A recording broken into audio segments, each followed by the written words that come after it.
It's my honor to be with you today to introduce to you Major General retired Brian Winski, a two-star Army general having served major commands, including the most recent as commanding general of the 101st Airborne at Fort Campbell, Kentucky.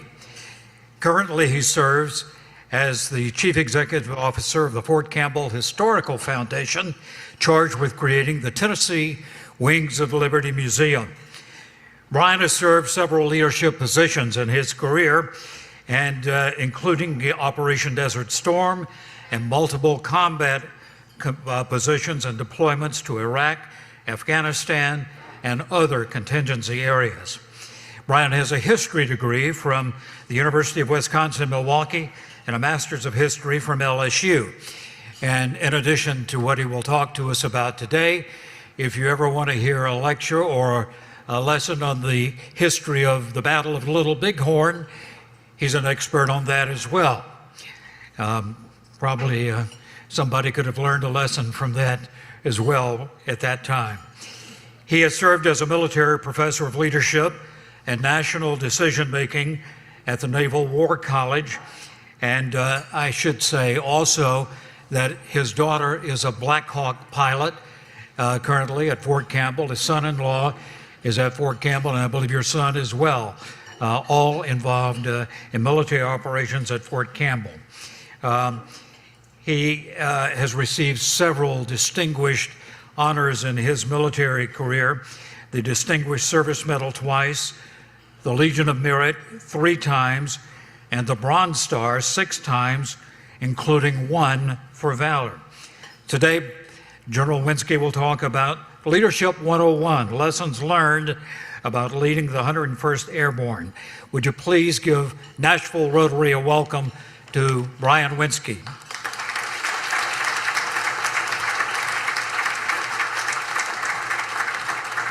All right, good afternoon, everyone. My name's Brian Winski, and I'm proud to have served in the forces which protect our country and our way of life via the United States Army for about 37 years. And I started right here at Fort Campbell in the 80s, and I finished on the ultimate high note as Eagle 6, as the commanding general of the 101st and Fort Campbell. And I know a lot of you have visited Fort Campbell. Some of you have probably served at Fort Campbell. Everybody knows about Fort Campbell, but I do want to kind of tee everything up to just give you an overview of what's going on at Fort Campbell with all the units that call Fort Campbell home. As you know, it's about 50 miles up I-24. It's the 3rd largest installation in the continental United States. Fort Liberty in North Carolina is the biggest in terms of people. Fort Cavazos in Texas, the biggest in terms of land. And then the 101st is right behind them in both areas. It's a great place to serve. It's a great place to serve because of the great units that call Fort Campbell home. It's home, the main unit, to the 101st Airborne Division, and that's about 19,000 soldiers. It's also home to 5th Special Forces Group since the early 1980s. That's the Special Forces Group that is aligned with the Middle East area. They're the horse soldiers that infiltrated Afghanistan shortly after 9/11. They're the Green Berets that were in Vietnam from the early 1960s until the departure in late 1973.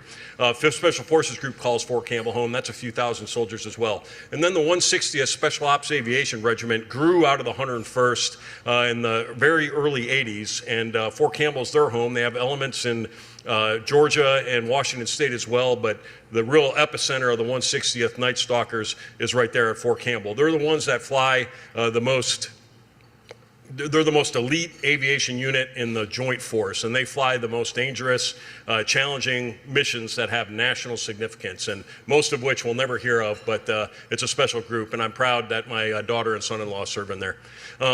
Great place to serve, Fort Campbell. Fort Campbell, again, has about 26,000 soldiers total across those units, and about 45,000 family members also call Clarksville, Hopkinsville, Fort Campbell home.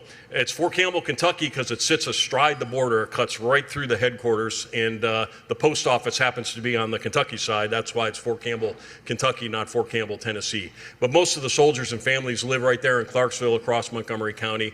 And again, my service there spans about 5 decades. I raised my children there. It's just a great place here in Middle Tennessee to live, to serve, and it's great units. Now, I'm going to talk mainly about the 101st because that's where I spent most of my time, again, as a young lieutenant in Desert Storm, through a couple years ago when I retired as the commanding general there. It's a great organization, and its icon is the Screaming Eagle. Old Abe was an Eagle from Wisconsin that served with the 8th Wisconsin in the Western campaigns, Shiloh, Vicksburg, etc. And they carried this live, this is pre-PETA and all that, they carried this live eagle into battle on a pedestal. It survived the war, and when it died of natural causes, it was stuffed, and it's in the state capital of Wisconsin. But when the division formed in 1942, General Lee, our first commanding general, identified that icon and said, like the eagle, we're going to strike from the sky upon our enemy, upon our prey, and that was chosen as the icon. So Old Abe is what we wear on our shoulders, and we're super proud of that. The 101st was formed for World War II, so it's a relatively young unit. You know, most Army units trace their legacy back to World War I, where Sergeant Alvin York fought, and even predates that. As we know, in the rapid development of technology at the turn of the century and up to World War II, the advent of the engine resulted in the advent of the airplane, and the evolution of the airplane got it to where they can deliver bombs. And then the thought was, we loaded up with paratroopers that jump from the plane so we can fly over the enemy's defenses and drop troops behind their lines and make them fight in 2 different directions and those sorts of things. So the 101st and the 82nd Airborne Division were born. And again, this is August of 1942 at Camp Claiborne, Louisiana. Now, has everybody seen Band of Brothers, the series with Tom Hanks, Steven Spielberg? Great chronicle of how all the units in the 101st, through the lens of one company, trained and prepared for combat. And that's probably my first big leadership lesson, is the value of having a highly trained, highly cohesive team, because that's what they were able to do for about 2 years, training in the United States, as you've seen in that miniseries, ultimately deploying over to England in 1943, training there further before they started their first major combat action, which was the invasion of Normandy, D-Day, June 6, 1944. And I got a couple images on the screen here, and talking about leadership, I'm going to talk some things that the D-Day invasion illustrates, particularly the 101st part of it, at the strategic level with General Eisenhower, who you see on the left there. At the tactical level, the trooper he's talking to is a gentleman named Lieutenant Walt Strobel, who was a company commander in the 502nd Infantry. So he's commanding about 150 paratroopers that are about to jump in to Normandy. And then the lead, the trooper on the far right, is a gentleman named Bob Nudie. And that's him embarked on a plane, getting ready to jump in, sitting next to his buddy, a big bazooka strapped on his leg, getting ready to go kill Nazis. And they jump in, and you just look at that if you can, and look at the confidence on that young 19-year-old man's face. You know, he is ready for what awaits him. Even though he's not combat tested, he's trained, he trusts his leaders, he trusts his equipment, he trusts his buddy to his left and right, and that is incredibly powerful. Back to General Eisenhower, he had grave reservations about the Normandy invasion. You know, this is the operation that's going to bring defeat to Nazi Germany and the Axis powers. It was an all-in move. You know, the entire British American Army was focused on this, and he had to do some strategic risk-reward analysis. He had specific reservations about the airborne component. It was largely untried. We're going to drop 16,000 troopers in the middle of the night behind enemy lines, and hope and trust that they know what to do, and they cut off road intersections, and they disrupt the enemy's artillery, and all those things that Bob Nudie and his buddies had to do. Eisenhower was skeptical. He went down to the airfield, and that's what you see on that leftmost picture there, the night before, the night of June 5th.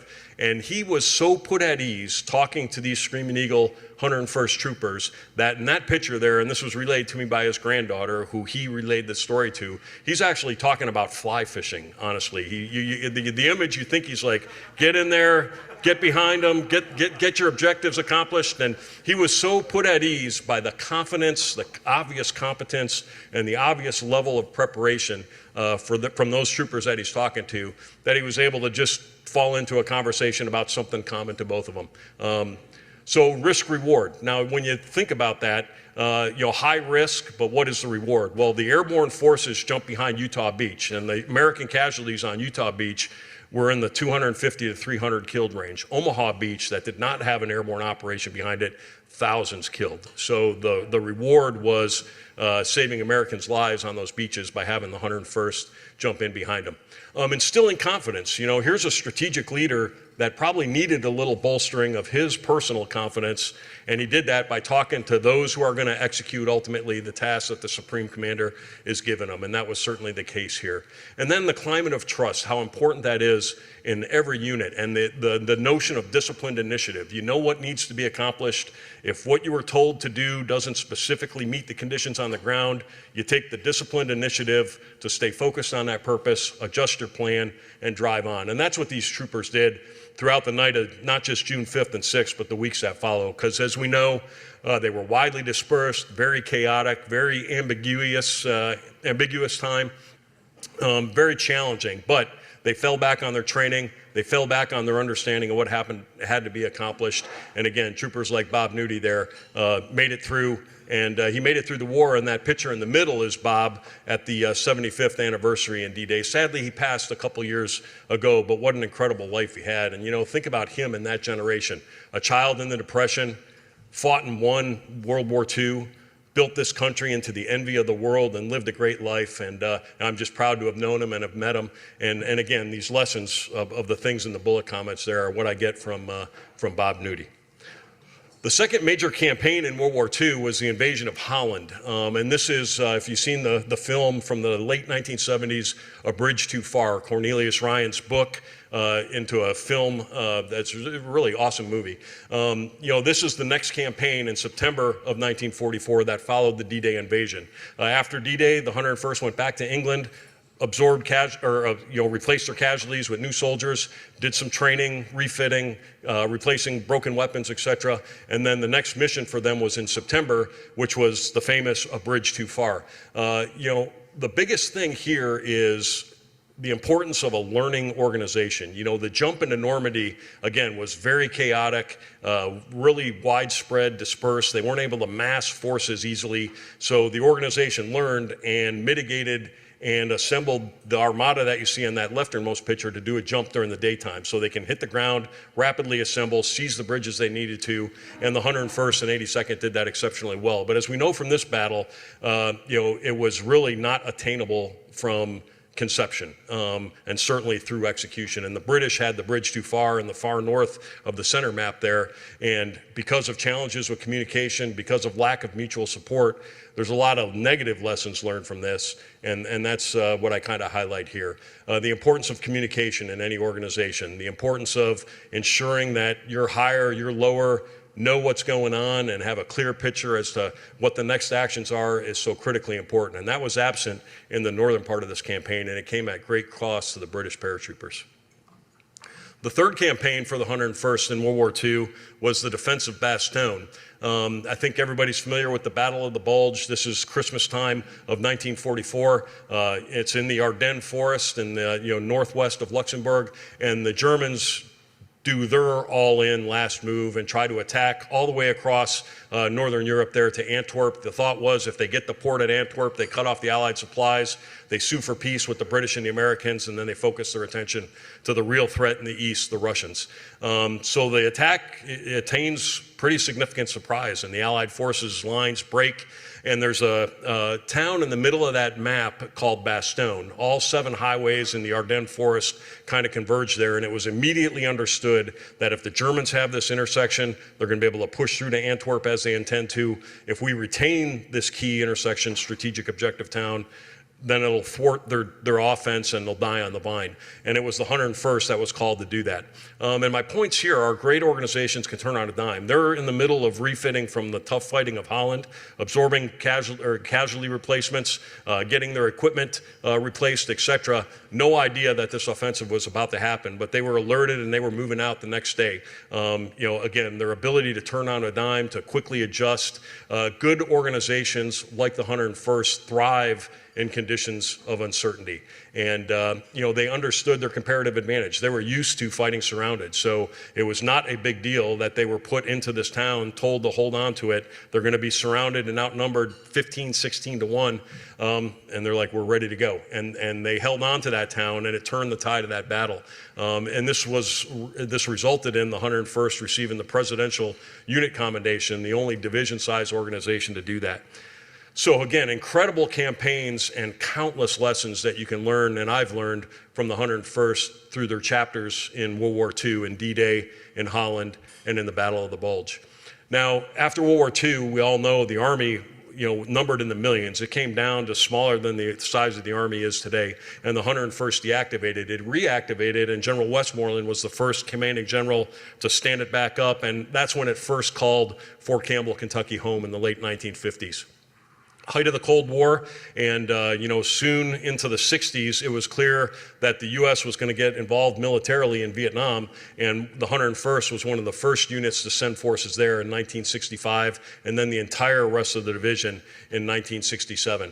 The 101st always, and it's still a hallmark of this unit, really embraces technological change. They have a climate of innovation, and the biggest thing between World War II and this era was the advent of the helicopter.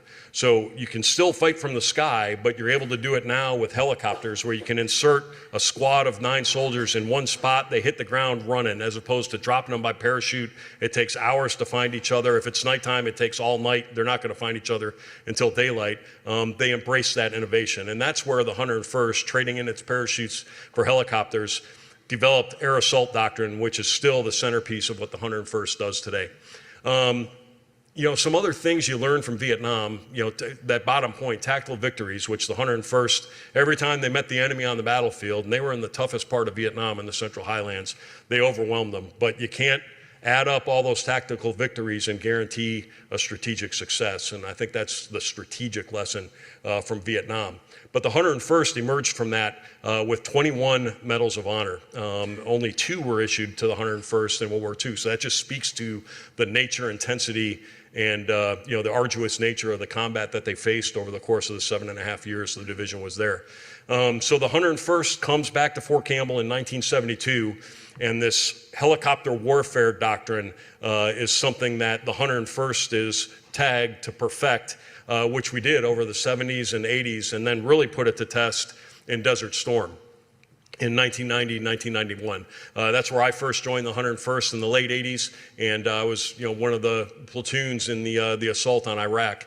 Everybody recalls Desert Storm. Saddam Hussein invades Kuwait, and a coalition of forces quickly deploy to prevent him from taking Saudi Arabia, or mainly the oil fields in Saudi Arabia. The 101st was part of that, as was 5th Group, and just about everybody at Fort Campbell. The first shots of the war, ultimately, when negotiation failed and he wasn't going to leave Kuwait, were fired by the 101st. And Dick Cody led the Apache Battalion in the Aviation Brigade. He was the commanding general about 8-9 years ago now. He had a highly trained, highly cohesive team.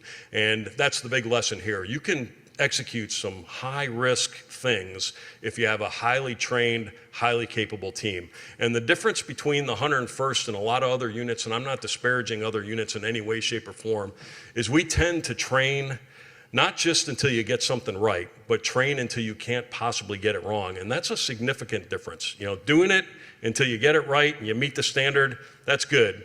But excellence is when you do it to where you can't possibly get it wrong. And that's how the 101st, firing the first shots, was able to infiltrate a dozen Apaches deep into Iraq, knock out all their radar sites, which opened the corridor for the air war to go through. And again, you can only do stuff like that and bring everybody back when you are trained to the point where you can't possibly get it wrong, and you got confidence and competence that courses through the veins of the organization. So Desert Storm was, the perfected air assault, fight from the sky, helicopter warfare, case in point.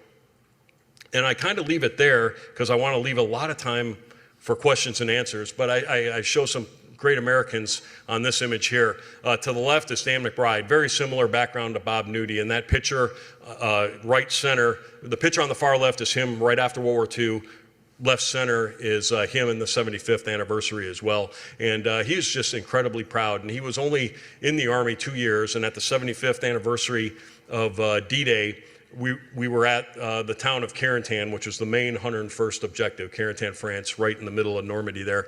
And he was part of this assault that resulted in Bob Cole receiving the Medal of Honor. And Dan McBride, we brought 101 soldiers from Fort Campbell over to walk this hallowed ground that's infused with Screaming Eagle soldier blood from 75 years ago.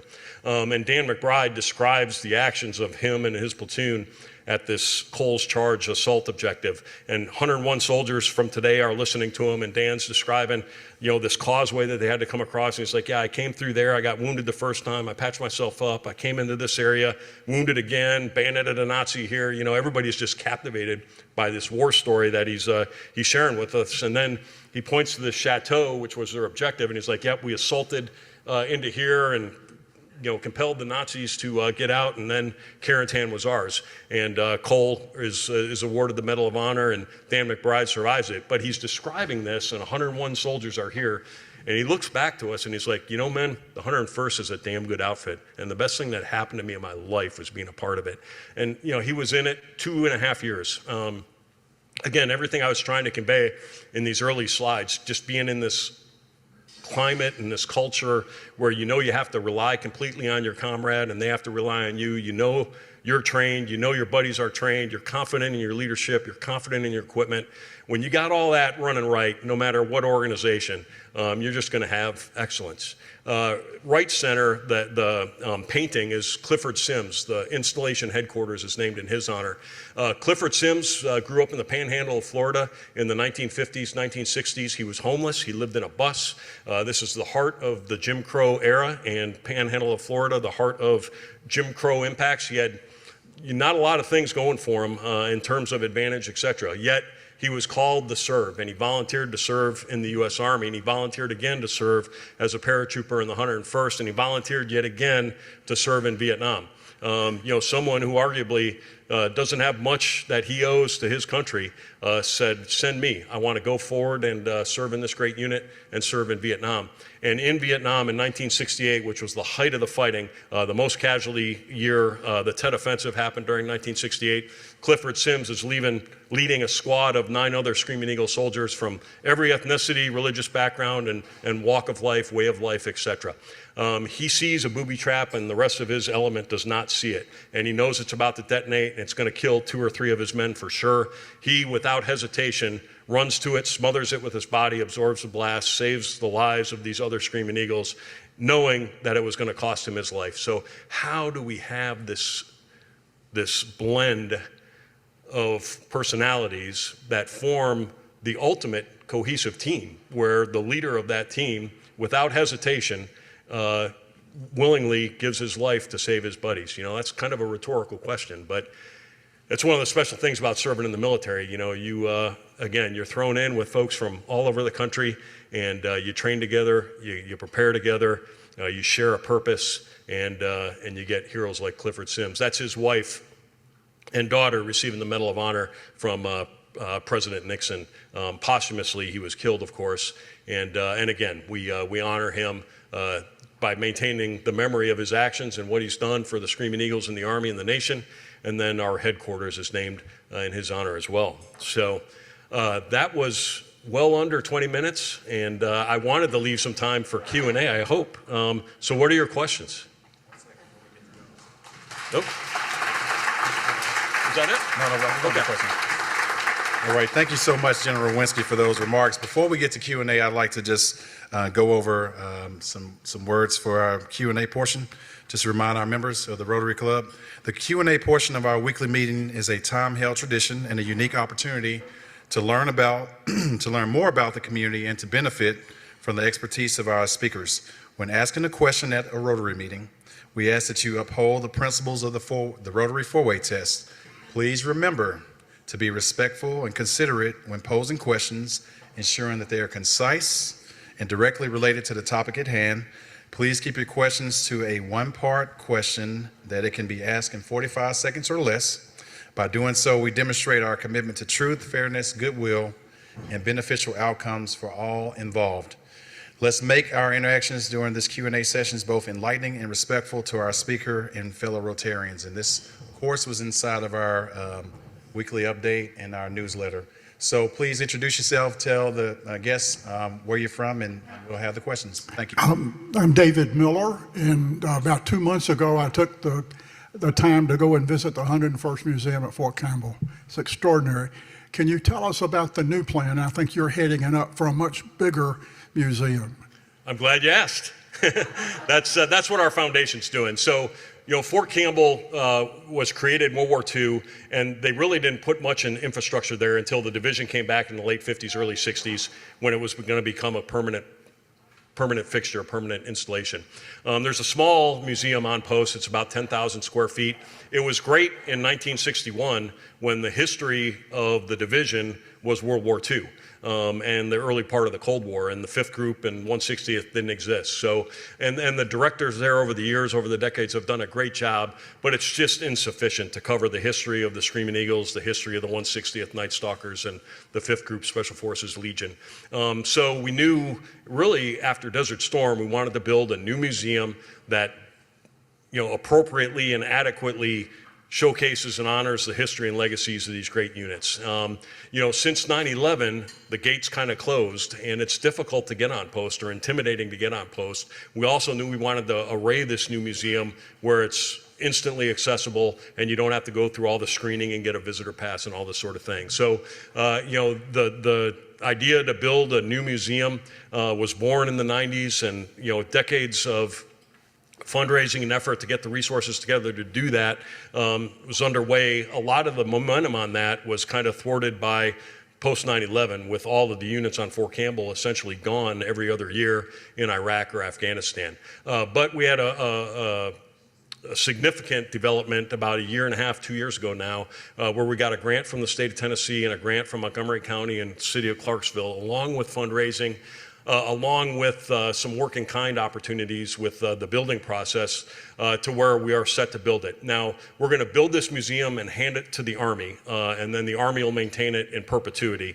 But we're going to build it as a private entity, and we're underway. We broke ground a few weeks back, and we'll have the physical building done about this time next year, and then the hard work of getting the guts in it and getting it set up. And then as part of that, we want to really, if you've been to the Tennessee State Museum, we want to really embrace tech and make it more interesting to young people than their iPhone is. So, think tablets where you can bore into the history of what they're looking at, coupled with some traditional, museum things. We're going to have a very special helicopter as a centerpiece inside the museum. It's MH-47 that was in the Bin Laden raid. So when the helicopter that inserted the SEALs crashed, this particular CH-47 went in, got the SEALs out, brought Bin Laden's body out, and also this thing has provenance history almost back to Vietnam for every major action the 160th was a part of. So that's going to be right in the middle, and that's going to be an experience. We also, I mentioned 5th Group and 160th a bunch. Right now,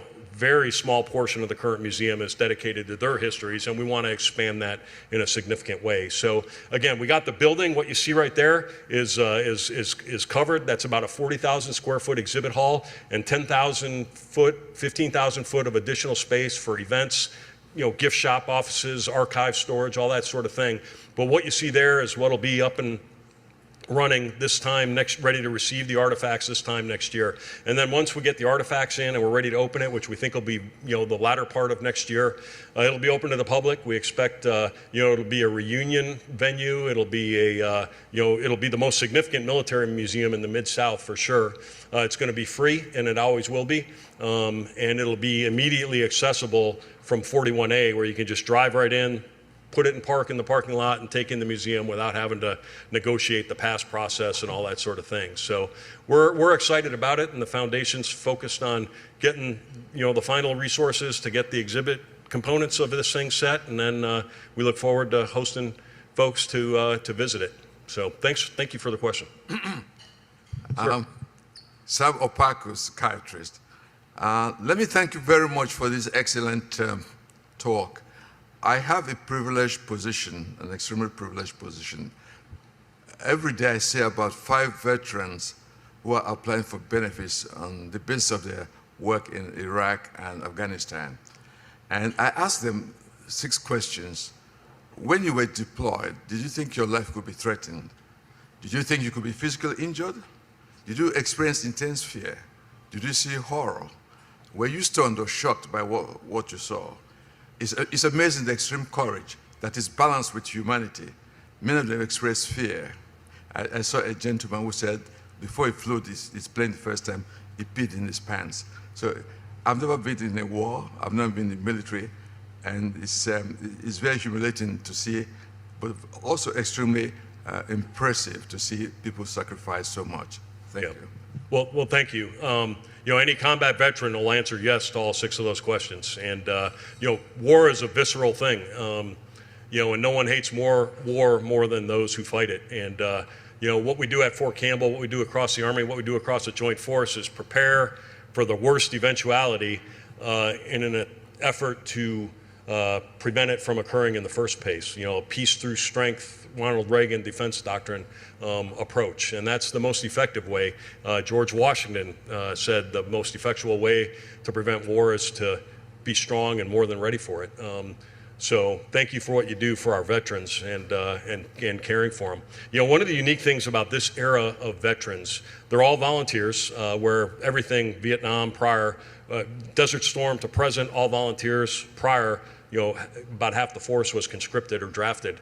All volunteers, and the Army's so small, they end up going back and back and back and back, to where they have multiple years downrange, where our Vietnam forefathers would generally be there for a year and then leave the Army. So a lot of what you do for veterans is especially important for today's generation of veterans. So thank you.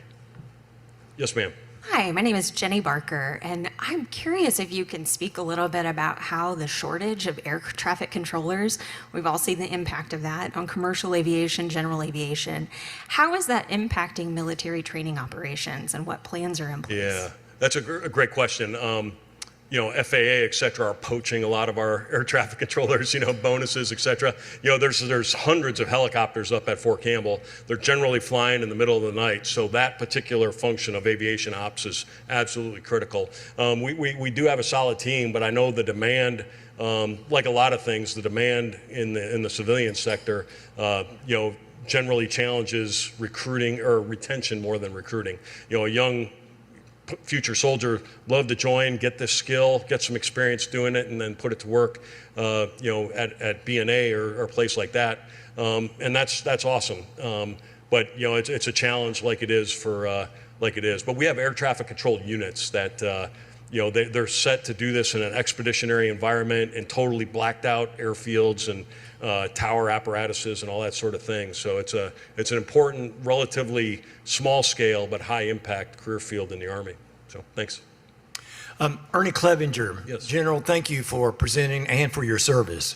Thanks. Now that we've got some experience, how have drones impacted the 101st? Right.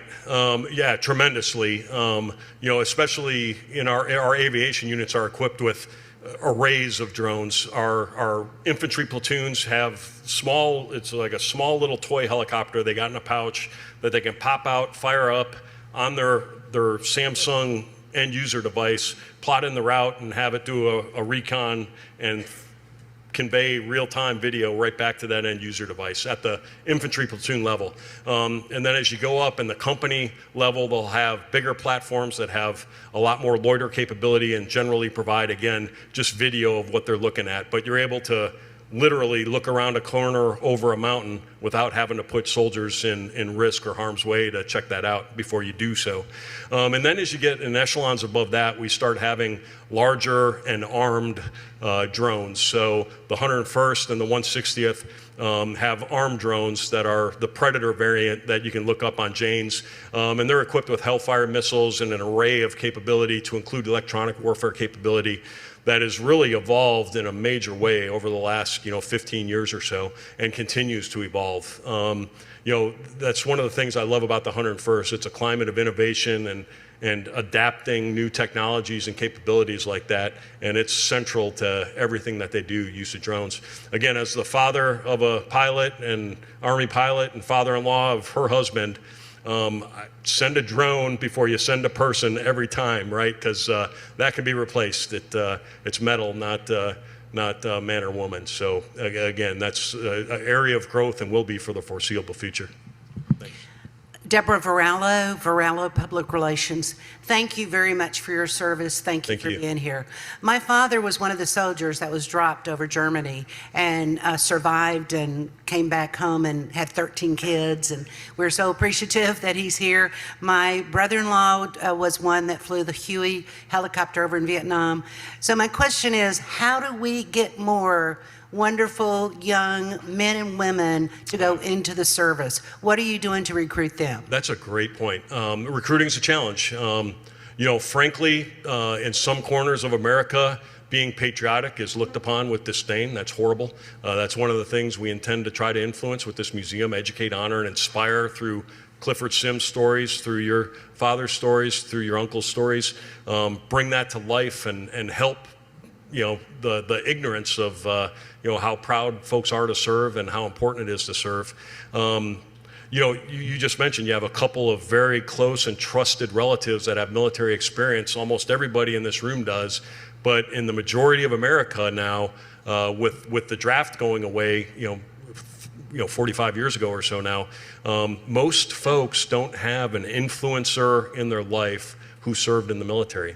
Those that do, when you look at the data, the majority of folks joining the Army have an immediate family member that was in the military.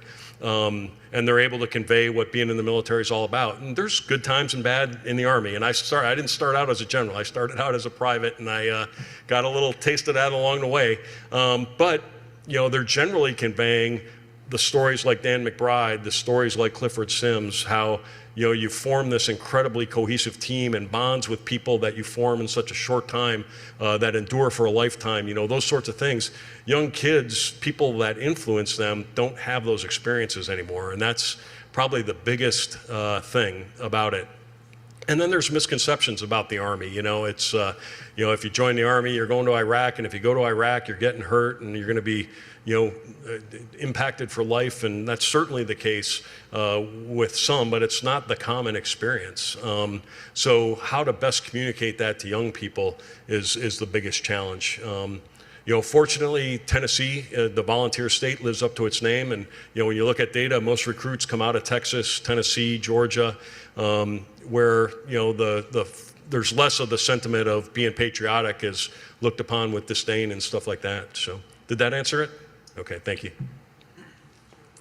Well, thank you, General. Tony Hurd. Do any of our NATO allies train at Fort Campbell? They do.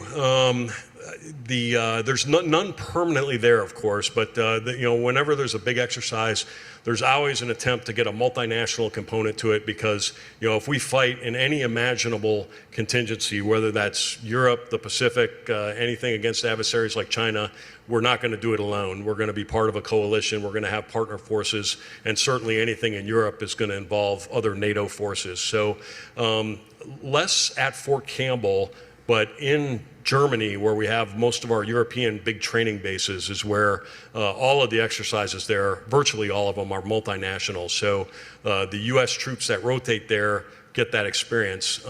So while it's not at Fort Campbell, 3rd Brigade 101st, as an example, the Rakasans, they just redeployed from 9 months in Europe, where they were all over the place, from Estonia, Latvia, Poland, Bulgaria, Romania, Germany, and all points in between, training with partners, and developing interoperability with other countries' formations, et cetera. So, it's really important to the Joint Force in Fort Campbell that we do as much of that as we can.